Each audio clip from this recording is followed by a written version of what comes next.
Dans le monde de l'aviation, certaines histoires sont véritablement extraordinaires. Papa, le moteur est en feu!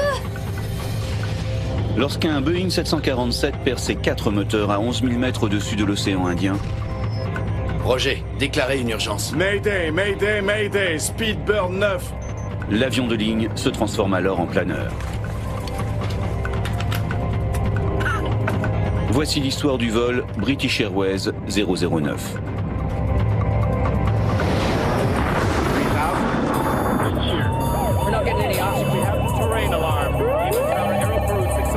We are in an emergency.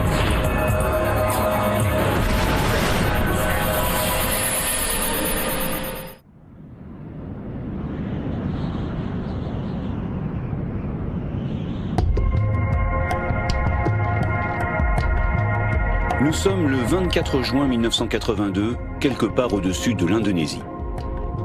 Le vol British Airways 009 est parti de Londres la veille. Et après 2 escales, il vole maintenant vers Perth, sa destination finale en Australie.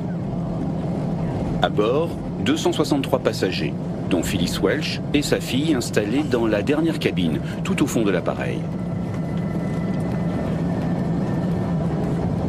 Comment ton héroïne Fanny Price s'en sort-elle?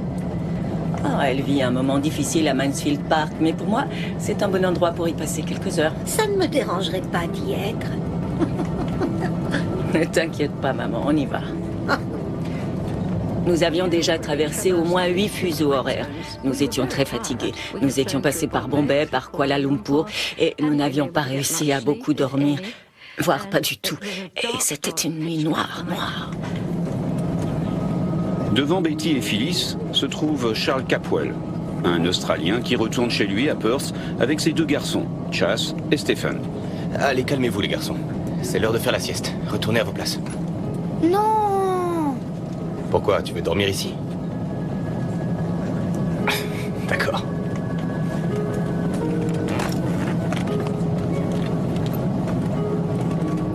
C'était un vol confortable, tout allait bien.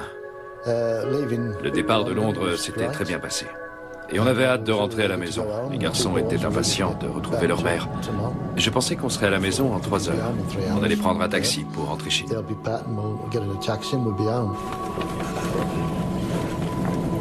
La plupart des passagers viennent de Londres et ils ont entamé leur long voyage il y a une vingtaine d'heures. Par contre, l'équipage, lui, débute sa journée de travail. Il embarquait à Kuala Lumpur, la dernière escale. Et le commandant n'est pas n'importe qui. Eric Moody vole depuis l'âge de 16 ans et surtout il fut un des premiers pilotes de British Airways certifié sur Boeing 747. Roger, vérifiez auprès de Jakarta. Contrôle Jakarta, Speedbird 9 sur Alim au niveau 370. Speedbird 9, reçu. Le copilote s'appelle Roger Graves et vole depuis 6 ans. Quant au mécanicien navigant, son nom est Barry Tonley Freeman et il n'est pas non plus un débutant. Je n'avais jamais volé avec Eric et Barry avant. En fait, on s'est rencontrés sur ce vol-là. L'avion est en vol depuis 1h30 et vient de survoler Jakarta, la capitale indonésienne. Dans le poste, le radar météo est allumé et rassure l'équipage, pas le moindre nuage sur les 500 prochains kilomètres. Bon, Roger, tout va bien. Garde bien les commandes, j'en ai pour 1 minute, je reviens tout de suite. Je vais juste aux toilettes.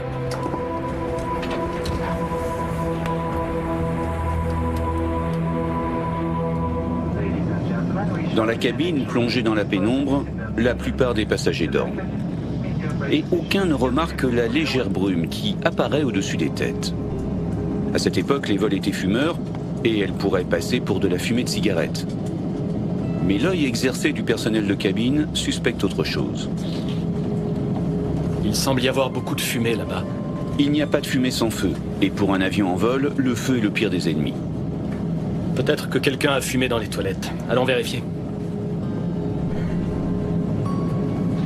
Si un début d'incendie couvre quelque part à bord du 747, il est urgent de le découvrir et de le maîtriser.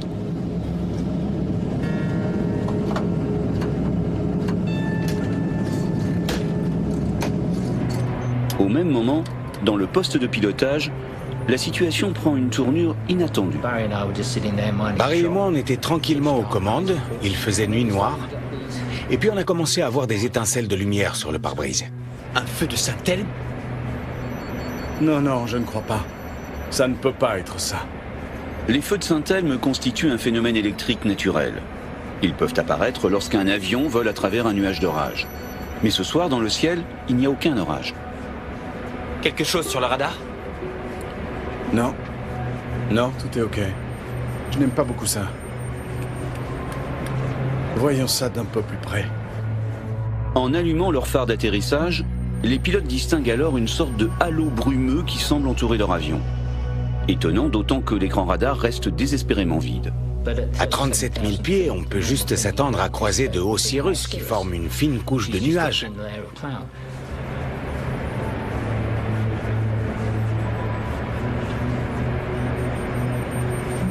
Je pense qu'il faut faire revenir le commandant.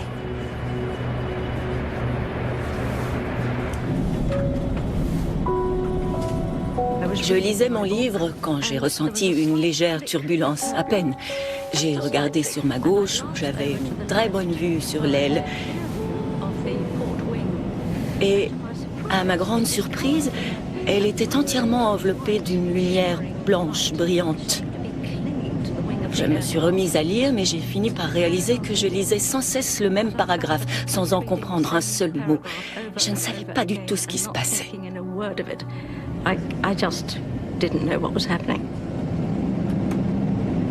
En cabine, la fumée s'épaissit peu à peu. Clairement, il ne s'agit pas de fumée de cigarette, et l'inquiétude monte. D'autant que le personnel de bord a beau chercher, il ne trouve aucun foyer d'incendie. Très bien. Allons voir si les passagers vont bien.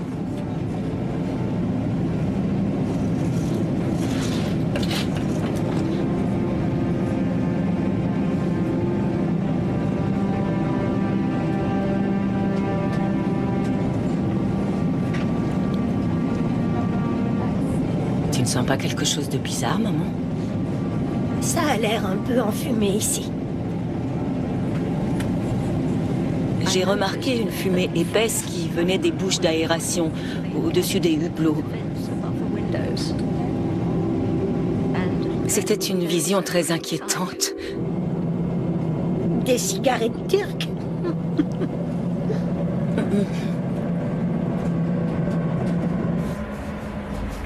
Il y avait une odeur à la fois sulfurique et électrique.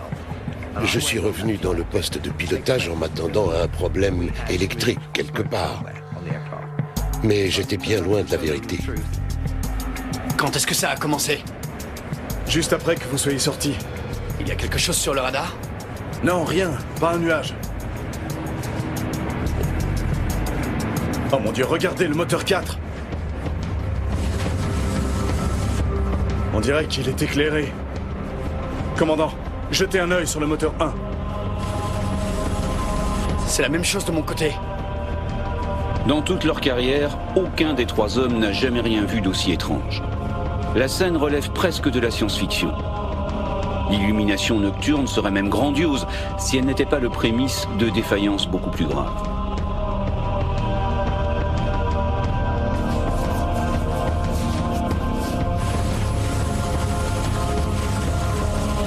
Ce grand spectacle lumineux est devenu encore plus intense. En fait, on s'est retrouvé assis là, face à deux plaques de lumière blanche et brillante à la place des pare-brises. À l'arrière, la fumée ne cesse de s'épaissir. Et le personnel de cabine essaie, tout en continuant ses recherches, de masquer sa nervosité pour ne pas inquiéter les passagers.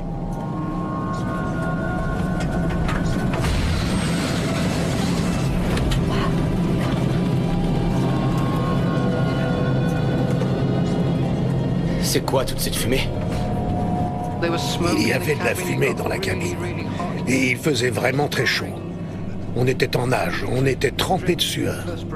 Et la fumée âcre vous rentrait dans la gorge, le nez, les yeux. On se frottait les yeux et on se mettait à pleurer. Ah, ce n'était pas agréable du tout, du tout. Le plus étonnant, Barry Tonley Freeman, le mécanicien navigant, a beau s'écarquiller les yeux sur ses cadrans. Pour l'instant, tous les paramètres sont normaux et il n'a aucune alarme d'incendie. Je ne trouve rien. La situation est surréaliste, presque surnaturelle. Mais le pire est à venir.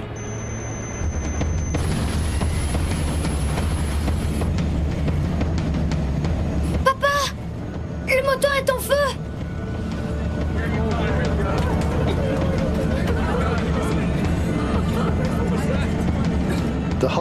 Toute l'aile était enrobée de lumière. Et je me suis dit, bon, on va fermer le hublot parce que là, on ne sait pas ce qui se passe. Chase, assieds-toi. Stephen, ferme ce hublot.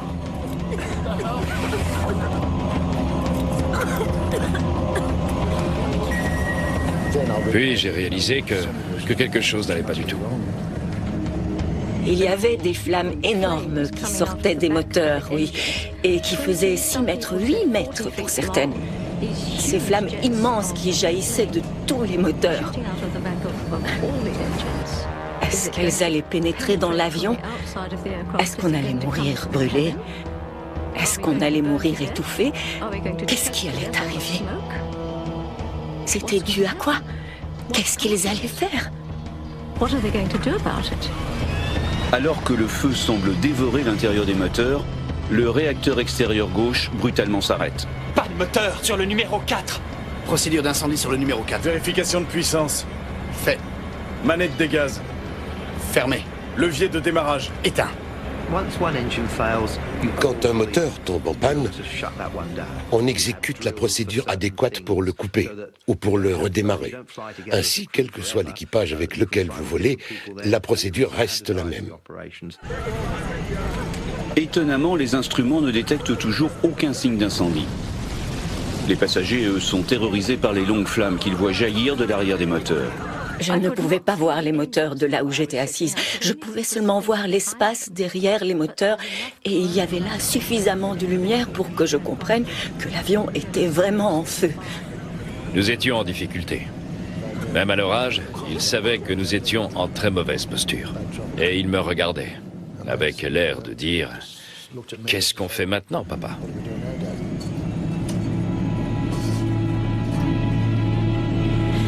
Je veux être tout près de toi. Si quelque chose nous arrive, oh s'il te plaît.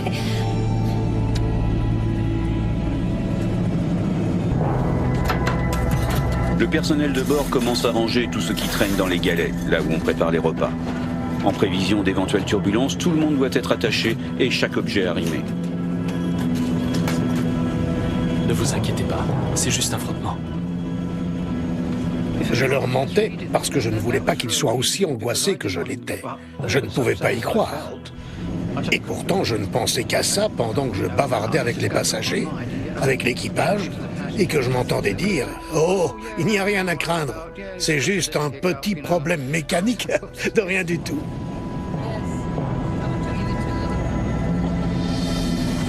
La situation est périlleuse. L'avion est à 11 000 mètres au-dessus de l'océan et sur 3 moteurs, il continue de s'éloigner de Jakarta, l'aéroport le plus proche. Et quelques secondes plus tard... Moteur numéro 2 en panne. Très bien, commencez l'arrêt du moteur. Non, attendez! Ils sont tous en panne. Les 4 moteurs sont arrêtés.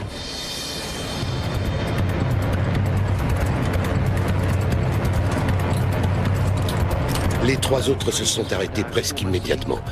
Et on s'est retrouvés en situation de détresse.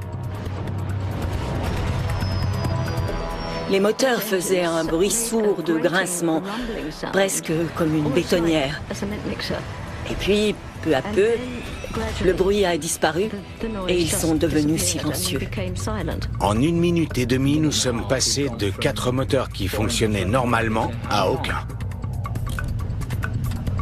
Que se passe-t-il? L'équipage est face à une véritable énigme. Seule certitude, ils ont du kérosène dans les réservoirs et ils ne sont donc pas en panne sèche. Roger, déclarez une urgence. Mayday, Mayday, Mayday, Speedbird 9, nous avons perdu les 4 moteurs. On quitte le 370. Mayday, Mayday, Mayday, Speedbird 9, nous avons perdu les 4 moteurs, niveau 370. Sans moteur, le gros 747 n'est plus qu'un lourd planeur. Et pour conserver sa vitesse, Il doit alors se mettre en descente. Contrôle de Jakarta, Speedbird 9, nous avons perdu les 4 moteurs. On passe le copilote lance un message de détresse au contrôle aérien, qui a un peu de mal à comprendre la situation. Vous avez un problème? Contrôle de Jakarta de Speedbird 9, nous avons perdu les 4 moteurs. Je répète, les 4 moteurs. Maintenant, on vient de passer au niveau 350. Speedbird 9, vous avez perdu le moteur numéro 4? Cet idiot ne comprend pas. Contrôle de Jakarta de Speedbird 9, nous avons perdu les 4 moteurs. Je répète, les 4 moteurs. Maintenant, on descend vite, on a passé à 350. Malheureusement, le contrôleur de Jakarta semblait avoir légèrement du mal à comprendre ce que nous lui disions. Finalement, c'est un autre avion volant à proximité qui relaie le message de détresse au contrôleur de Jakarta. On continue à descendre, on passe au niveau 350. Speedbird 9, tous les moteurs sont en panne, en attente. Le cas est unique dans les annales de l'aviation. Jamais un Boeing 747 n'a perdu presque simultanément ses 4 moteurs en vol. Pour l'équipage, c'est incompréhensible. On a dû foirer quelque part. On était tellement angoissés à l'idée d'avoir fait une erreur. Vous voyez, d'avoir causé tout ça. Tous les trois, on ressentait exactement la même chose. On était envahis de culpabilité. Qu'est-ce que j'ai oublié? Qu'est-ce que j'ai mal fait? Parce que vous savez, ce genre de choses n'arrive jamais. Malgré sa taille et son poids de 400 tonnes, le 747 peut planer un certain temps. En gros, il va perdre 1000 mètres d'altitude pour 15 km parcourus. À cette vitesse, il lui reste un peu plus de 25 minutes avant de percuter l'océan.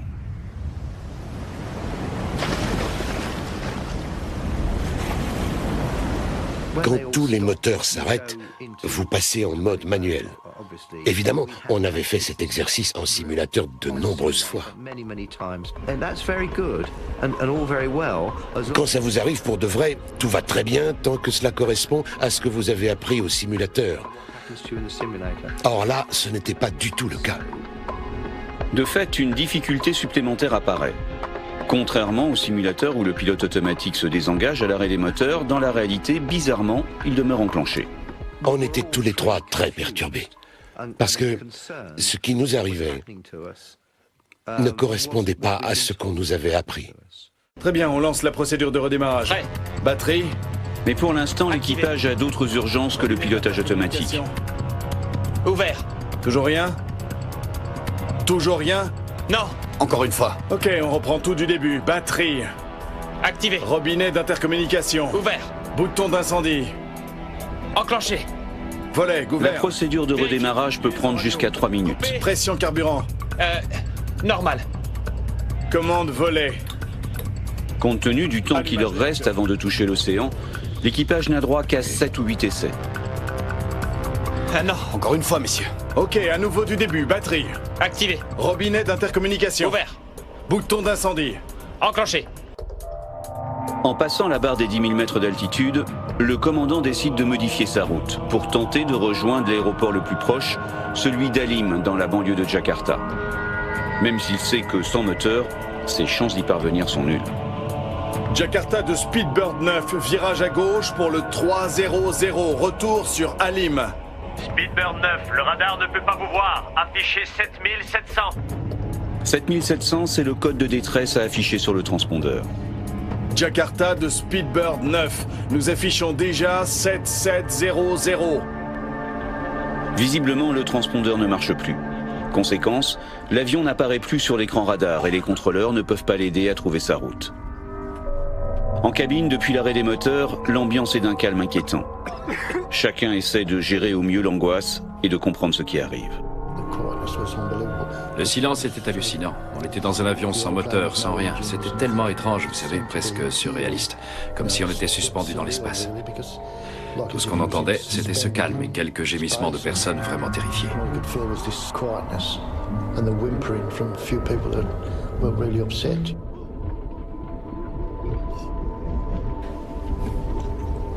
Certaines personnes se tenaient très droites, comme si elles n'avaient rien remarqué.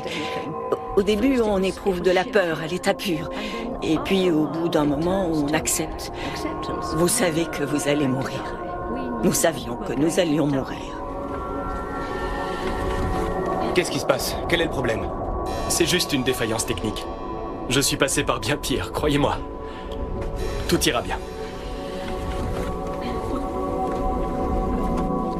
Je pense que si je m'étais assis pour prendre conscience de ce qui était réellement en train de se passer, je n'aurais jamais pu me relever. Un steward est venu vers nous et il a dit « Mesdames, est-ce que tout va bien ?»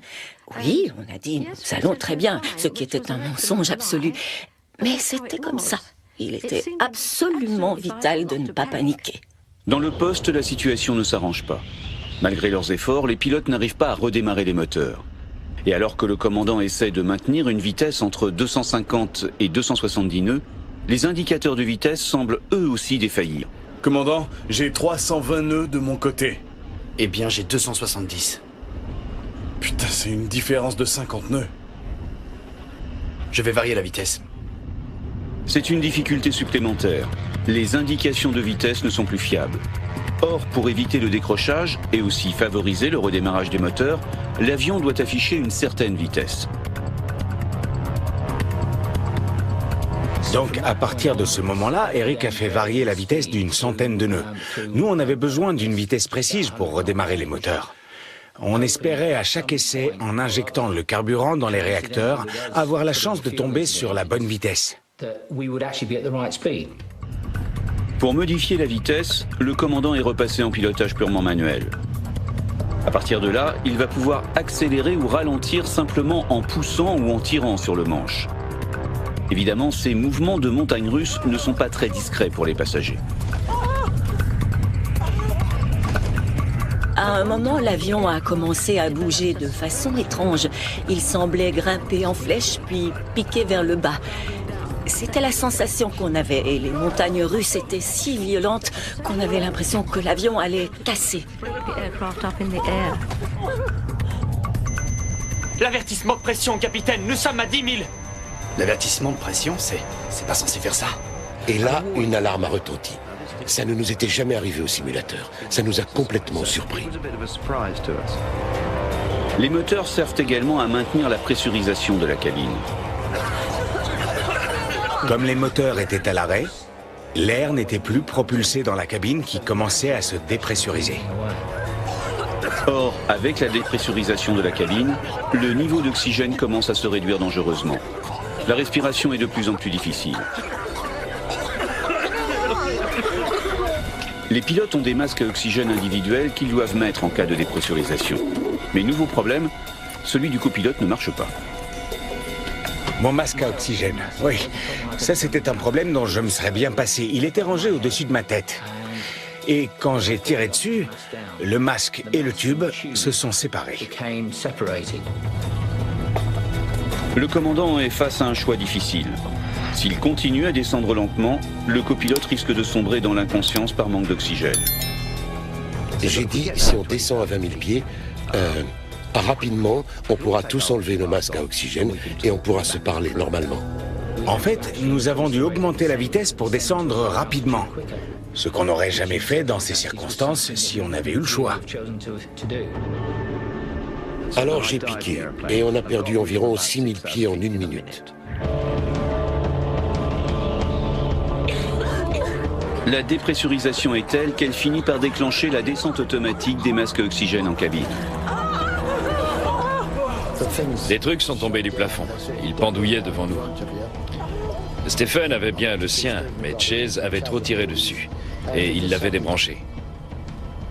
Donc j'ai fait en sorte que Chase ait de l'oxygène. J'avais vu des films sur des avions. Et croyez-moi, quand ça se produit, vous êtes dans un sérieux pétrin. Aide-moi. Voilà, c'est bon, respire normalement, maman, pas profondément. Respire calmement. Les masques à oxygène sont descendus et nous les avons mis comme cela avait été décrit lors de la démonstration de sécurité que nous avions heureusement suivie au début du vol. Mais il me semblait que l'apport d'oxygène ne fonctionnait pas. Est-ce que le tien marche? Non, il n'y a rien qui sort. Le chef de cabine tente de fournir quelques explications aux passagers. Mais faute d'électricité, le système de sonorisation ne fonctionne plus. Il doit alors faire avec les moyens du bord.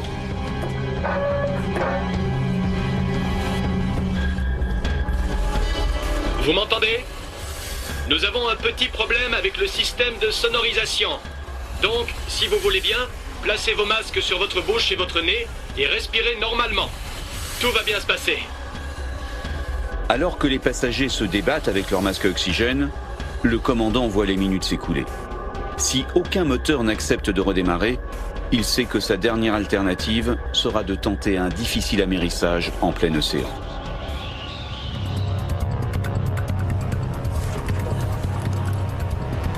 Dans ce cauchemar, enfin une bonne nouvelle. Le copilote a réussi à réparer son masque à oxygène, alors que le mécanicien navigant essaie toujours de redémarrer au moins un des moteurs. On essaye de redémarrer, t'es prêt? Allez-y. Batterie. Activé. Robinet d'intercommunication. Ouvert. Rien? Allez, rien du tout? Non. Bon, très bien, on recommence du début. Batterie. Activé. Le mécanicien navigant et le copilote ont en fait raccourci au maximum la procédure de démarrage, espérant ainsi grappiller un ou deux essais supplémentaires. Mais pour l'instant, rien ne fonctionne. Les vieilles porriques. On était entré dans un processus de perpétuel recommencement. Malgré tous nos efforts, on n'avait aucun succès avec la procédure de redémarrage. Mais c'était la seule chose qu'on pouvait faire et on continuait. Du début, batterie. Activé. Je n'ai aucune idée, je pense que les autres non plus. Combien de fois on a essayé de redémarrer les moteurs? Si je dis 20 fois, ça paraît trop peu. Je dirais environ 50 fois. L'avion poursuit sa descente. Les montagnes, devant. Et le commandant se trouve confronté à une nouvelle difficulté. Entre l'avion et l'aéroport se dresse une chaîne de montagnes qui culmine à 3500 mètres. Et il sait que sans moteur, il ne pourra pas la franchir.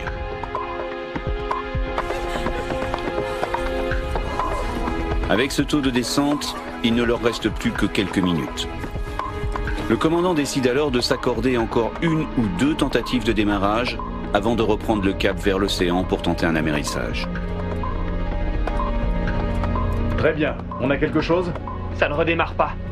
Et je savais bien que c'était tellement difficile de faire amérir un avion, même dans les meilleures conditions. Et je me suis dit, bon, on n'a pas les meilleures conditions et je ne l'ai encore jamais fait. Dorénavant, les passagers s'attendent au pire.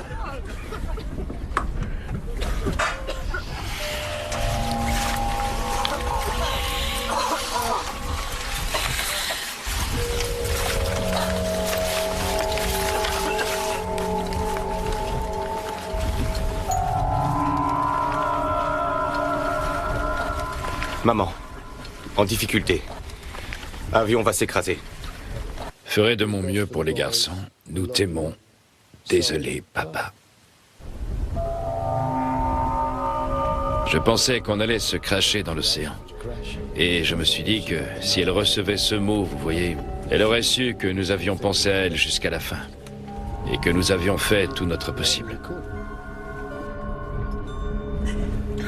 On va être brûlé vif ou étouffé par la fumée, ou bien l'avion va se briser et on sera projeté dans l'espace, ce qui était ma plus grande frayeur. Ou bien encore on va couler dans la mer et se faire manger vivant par les requins. Ou on va percuter une montagne. Oh oui, allez, crachons-nous vite sur une montagne pour que ça finisse. Eh bien, ça ne redémarre pas. Très bien, du début, batterie. Activé. Robinet d'intercommunication. Ouvert. C'est l'heure de vérité. Le commandant doit choisir. Soit il poursuit sa route droit vers un obstacle infranchissable, soit il fait demi-tour et retourne vers la mer. Je ne sais pas nager. Je ne savais pas nager non plus, alors je me suis dit que j'étais condamné. Et j'ai juste espéré que l'un des passagers pourrait aider les deux garçons à s'en sortir. Eh bien, quelque chose? Non. Très bien, du début, batterie. Activé. On avait très peu de chances d'arriver à redémarrer les moteurs avant d'être obligés de virer pour amérir, parce qu'on n'allait plus avoir l'altitude nécessaire pour franchir les montagnes de la côte sud de Java. Je ne me souviens pas, je ne sais pas nager. Non, maman, on n'en arrivera pas là. Levier de démarrage. Coupé. La pression du carburant. Disponible. Allumage sur veille. Et puis soudain, le miracle. Le moteur numéro 4 redémarre aussi brutalement qu'il s'était arrêté.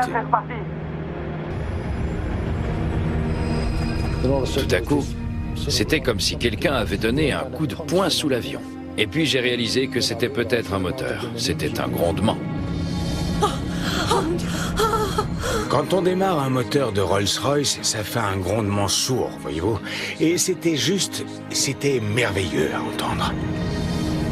Mais l'avion n'est pas tiré d'affaire pour autant. Un 747 peut certes voler sur un seul moteur, mais la puissance n'est pas suffisante pour reprendre de l'altitude et franchir les montagnes. Le verre était à moitié plein maintenant, plus à moitié vide. On avait enfin une vraie chance. Et je vous le dis, tous les trois, on était capables de faire tout le tour de l'île de Java pour poser cet avion. L'appareil est alors à 4000 mètres d'altitude en légère descente, quand un deuxième moteur décide de revenir à la vie. Le moteur 3 fonctionne! Et il est rapidement imité par les deux derniers moteurs. J'y crois pas. Les moteurs 1 et 2 sont à nouveau en marche. C'est incroyable. Le 747, réduit quelques instants plus tôt au statut de planeur, a retrouvé sa pleine puissance. J'ai réalisé qu'on allait pouvoir arriver, pas à Perth, mais dans un aéroport. C'était tout ce qu'on voulait. On voulait revenir sur la Terre et faire à nouveau partie des vivants, parce que quand on était là-haut, on était morts. Jakarta de Speedbird 9, ça y est, nous sommes enfin de retour. Les 4 marches. Cette fois, les contrôleurs comprennent le message du premier coup. Speedbird 9, les 4 moteurs fonctionnent à nouveau. Confirmé, direction Alim. Affirmatif, affirmatif. On s'est dit, bon, posons ce truc au sol aussi vite que possible. Mesdames et messieurs, c'est votre commandant de bord qui vous parle. Nous avons surmonté notre problème et réussi à redémarrer les moteurs. Nous nous déroutons vers Jakarta, nous atterrirons dans une quinzaine de minutes.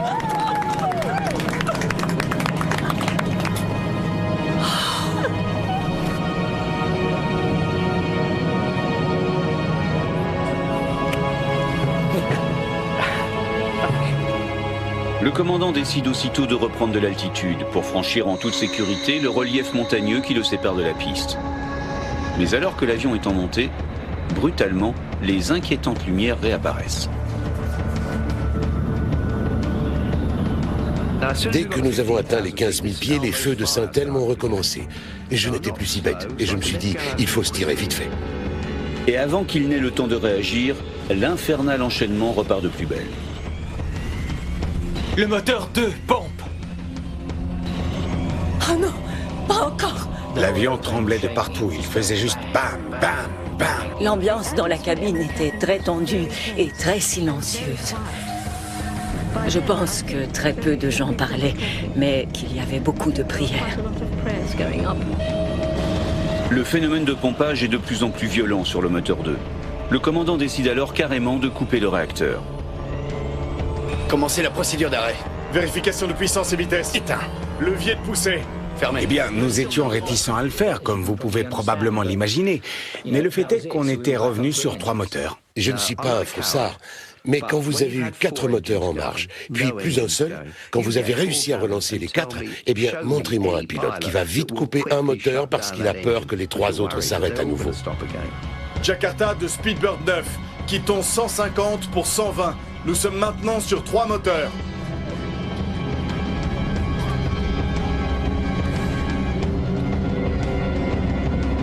Alors que l'avion se rapproche de l'aéroport de Jakarta, les pilotes ont beaucoup de difficultés à voir à travers leur pare-brise, qui paraît comme embrumé. Et j'ai dit à Eric, c'est un peu brumeux dehors, non? Alors, on a allumé les ventilos, un peu comme les antibuées sur une voiture, pour essayer d'enlever tout ça. Ça n'a pas marché. J'ai essayé l'essuie-glace, et ça n'a pas marché non plus. En fait, le pare-brise ressemble à une plaque de verre dépoli. Pour une raison inconnue, j'ai regardé le bord de mon pare-brise et en bas, à gauche, il y avait une bande de 5 cm par laquelle je voyais beaucoup mieux. Mais je continuais à ne rien voir par devant.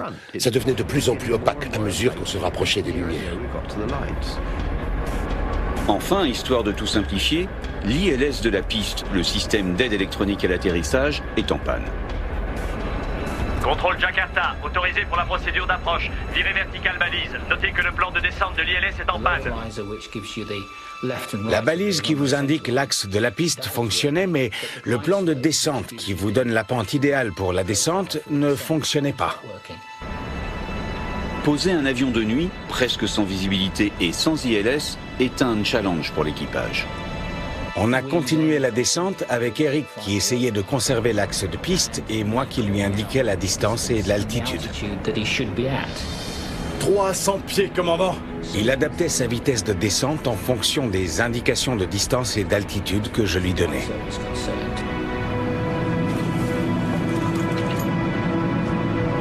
« 200. 150 pieds, commandant.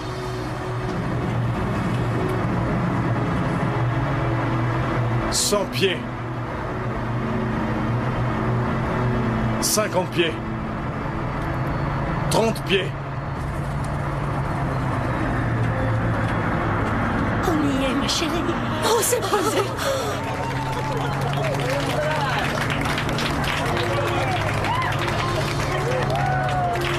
Papa, nous sommes sur la piste. Inversion.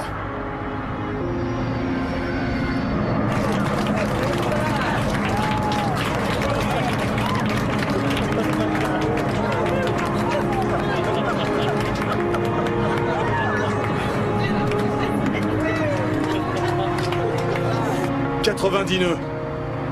80 nœuds.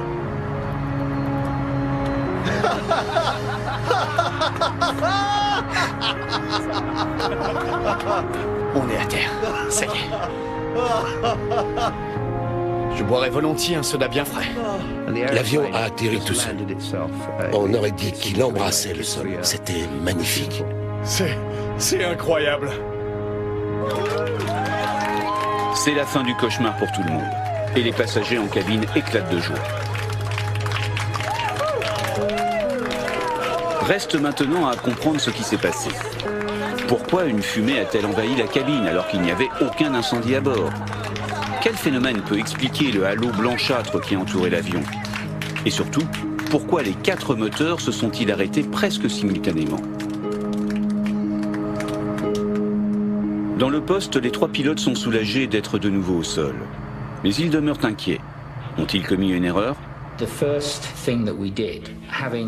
La première chose qu'on a faite après avoir parqué l'avion et tout éteint, ça a été de regarder dans la paperasse pour voir s'il y avait quelque chose, quelque part, qui aurait pu nous donner un semblant d'indication sur le phénomène qu'on avait vécu. Ça va nous revenir. Les dégâts sur le 747 sont importants. Le pare-brise a été complètement rayé et le fuselage a été comme poncé. À certains endroits, le métal est carrément à nu. Toute la peinture est partie. L'équipage doit attendre le lever du jour pour se rendre réellement compte des dommages. Nous y sommes retournés le lendemain pour le regarder en plein jour. Il avait perdu son lustre et à certains endroits, il avait été comme sablé tellement fort que tous les autocollants et la peinture étaient partis. Mais le pire est apparu quand ils ont démonté les moteurs. Les moteurs sont des Rolls-Royce de construction anglaise. L'enquête est confiée à Malcolm Grayburn, un ancien ingénieur. 3 des moteurs ont été déposés à Jakarta à la suite de l'incident et ont été envoyés par avion cargo à Heathrow, à Londres, puis transportés en Galles du Sud où les moteurs ont été en fait démontés en plusieurs parties. Et c'est à ce moment-là que j'ai commencé. Malcolm Grayburn est abasourdi. La plus grande partie des moteurs est complètement rayée et profondément marquée. Nous avons fait faire une expertise scientifique des moteurs et nous avons tout enregistré sous forme d'analyse photographique et d'analyse de laboratoire. Il découvre rapidement que les moteurs ont été étouffés par une fine poussière composée de sable et de morceaux de roche. Envoyée en laboratoire, cette poussière est identifiée comme étant des cendres volcaniques. Et de fait, au moment du vol 009, le mont Galunggung, situé à 160 km au sud-est de Jakarta, est entré en éruption, propulsant dans les airs des milliards de particules volcaniques.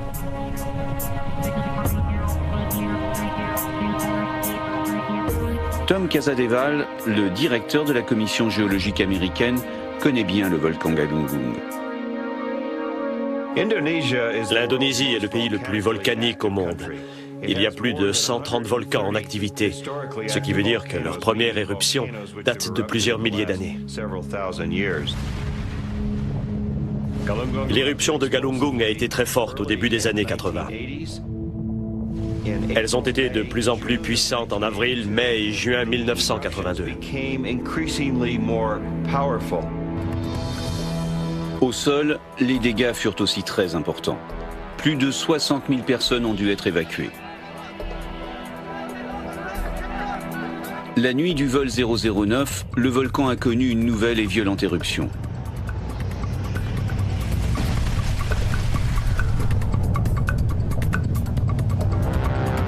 Il a projeté dans l'atmosphère à plus de 15 000 mètres d'altitude un énorme nuage de cendres. Ensuite, le vent a poussé le nuage vers le sud-ouest, tout juste sur la trajectoire du 747 de British Airways. Mais jusqu'à présent, jamais un avion de ligne n'avait subi de tels dommages. Comment un simple nuage de cendres pouvait-il causer autant de dégâts? Roger, déclarez une urgence.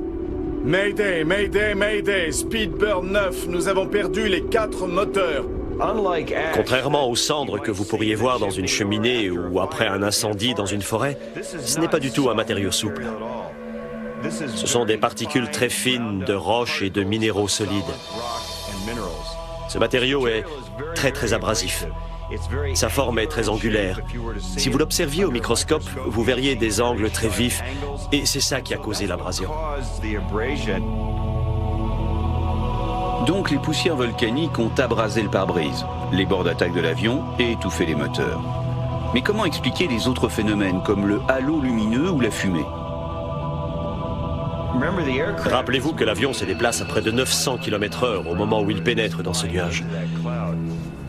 Bien que ce matériau soit très fin, il est suffisamment dur pour provoquer une abrasion et un frottement sur les parois. À haute altitude, l'environnement est très sec et ce sont les frottements qui produisent ces lueurs qu'on appelle feux de Saint-Elme. Ce phénomène électrique a également perturbé les transmissions radio entre l'équipage et le contrôle. Speedbird 9, vous avez perdu le moteur numéro 4 ? Une partie de la cendre volcanique, aspirée par les moteurs, s'est également retrouvée dans le système de ventilation. C'est elle qui a généré la fumée en cabine. Vous êtes passager, vous regardez par la fenêtre et tout à coup, vous êtes en train de respirer du soufre, un air sulfureux. Et c'est un choc, une sensation de choc. C'est une situation digne d'un musée des horreurs.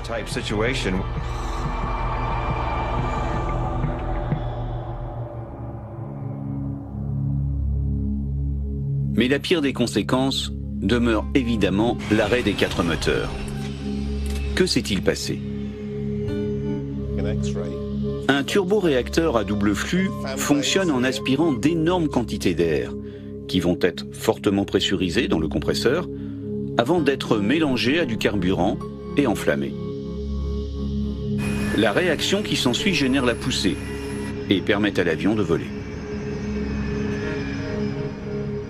Les températures dans la chambre de combustion où cette cendre est passée sont d'environ 2000 degrés centigrades.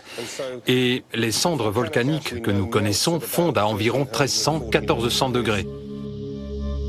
Lorsque les poussières volcaniques presque à l'état liquide arrivent dans le cœur du réacteur, elles se refroidissent légèrement, se transformant en substance collante. C'est cette substance qui a étouffé les moteurs. Nous avons eu une perturbation fondamentale de la circulation de l'air dans le noyau principal du moteur, ce qui a provoqué un pompage. Et les moteurs se sont éteints. C'était la cause du problème. Le phénomène de pompage se produit lorsqu'un réacteur ne fonctionne pas correctement. Papa, le moteur est en feu! Dans le cas du vol 009, il y avait trop de carburant et plus suffisamment d'oxygène. Pas de moteur sur le numéro 4! Procédure d'incendie le numéro 4. Les flammes que les passagers ont vu sortir de l'arrière des réacteurs étaient la conséquence directe de ce phénomène. La combustion du carburant se poursuivait à l'extérieur des moteurs, jusqu'au moment où les réacteurs se sont étouffés.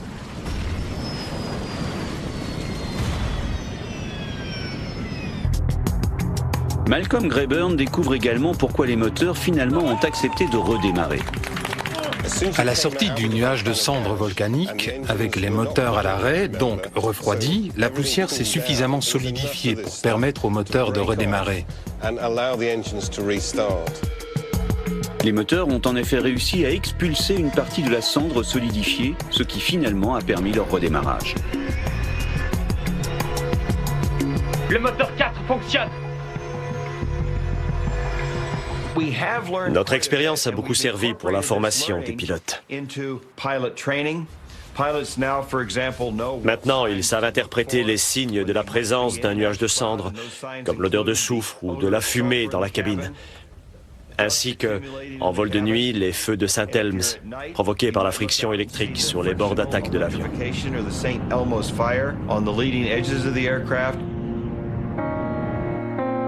Une autre leçon importante est tirée de la mésaventure du vol 009. Les nuages de cendres volcaniques, totalement sèches, ne sont pas détectés par les radars dont les ondes se réfléchissent sur les particules d'eau. Toutes ces nouvelles connaissances ont permis de sensibiliser les compagnies aériennes aux risques volcaniques. Aujourd'hui, les volcans du monde entier sont surveillés de près.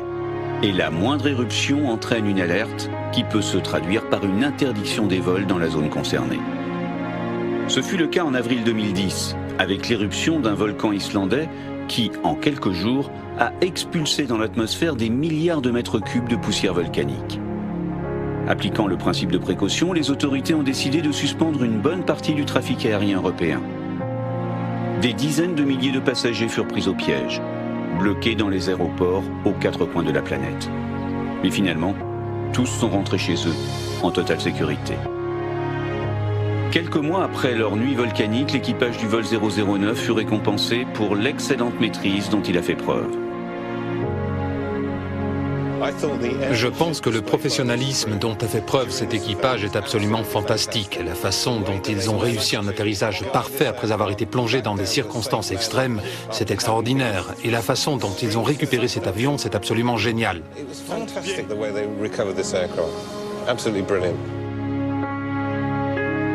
Les passagers du vol 009, eux, n'ont rien oublié de leur étrange et terrifiante expérience.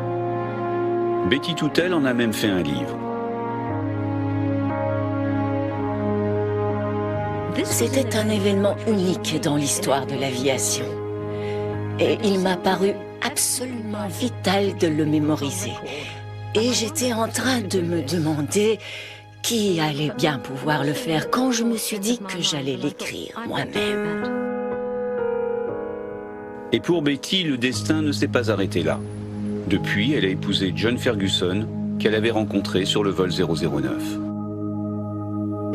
2 jours après l'accident, Charles Capwell et ses 2 fils sont finalement rentrés chez eux en Australie. Aujourd'hui, 30 ans plus tard, Chas et Stephen vivent toujours à Perth. Ce n'était pas encore notre heure, voilà tout. À partir de ce jour-là, ma vision de la vie a changé. Quand votre heure vient, il n'y a rien à faire, sauf espérer. Nous avons gardé espoir et nous nous en sommes sortis. En 1983, le commandant Moody, avec un humour tout britannique, a créé le club de planeurs de Galunggung. Et de fils en sont devenus membres tous les occupants du vol 009, passagers comme hôtesses, stewards et pilotes. Aujourd'hui, 30 ans plus tard, les survivants du vol 009 sont toujours en contact.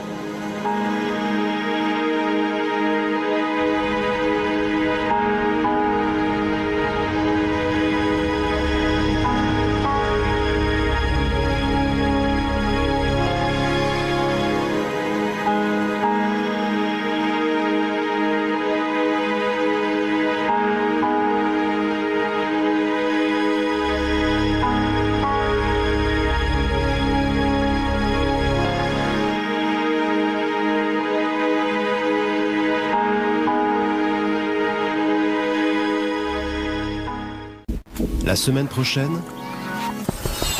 Surveille la vitesse, on va avoir de sérieuses turbulences. Sale temps pour le vol Korean Airlines 801. Remise de gaz. Volez, volez. La semaine prochaine, retrouvez Danger dans le ciel, le vol Korean Airlines 801, même jour, même heure, même chaîne.